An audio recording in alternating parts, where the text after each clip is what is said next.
முருகா என்று உள்ளம் உருகி வணங்கினால் ஓடும் நீரான ஆற்றை கடக்கக்கூட கடுமையான பயிற்சியினால் நீச்சல் அடித்து கடந்து விடலாம்.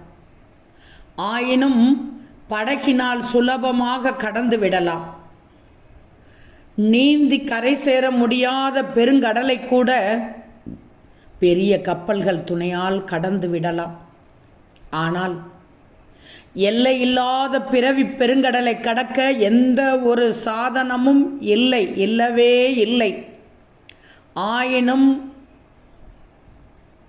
எம்பெருமான் முருகனது திருவடி துணையனும் தெப்பம் கிடைத்துவிட்டால் கடக்க முடியாத பிறவி பெருங்கடலையும் எளிதில் கடந்து கரையேறி பிறவா நிலை பெற்று பெறுதற்கரிய வீடு பேற்றினையும் பெற்று ஜென்மத்தை கடைத்தேற்றி கொள்ள முடியும் என்பதையும் அறிந்து கொள்ளலாம்.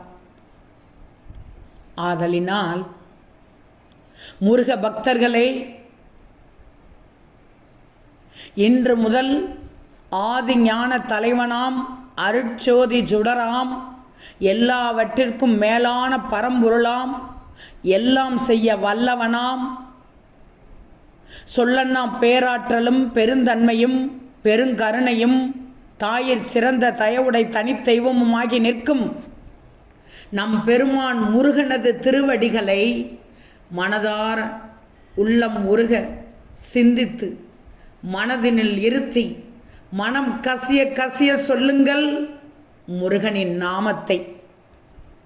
ஓம் சரவண ஜோதியை நமோ நமோ என்றோ, ஓம் சரவண பவ என்றோ, ஓம் முருகப்பெருமான் திருவடிகள் போற்றி என்றோ, ஓம் சுப்பிரமணிய தேவாய நமக என்றோ நாத்தழும் பேர நாம ஜெபம் சொல்லி மந்திரம் தன்னை உச்சாடனம் செய்து செய்து முருகனை துணையாய்கொண்டு கடக்க முடியாத பிறவி பெருங்கடலையும் கடந்து ஜென்மத்தை கடைத்தேற்றி பெறுதற்கரிய பெரும் பேற்றை பெற்று பேரின்ப இறை வாழ்க்கையை அடைந்து விடலாம்.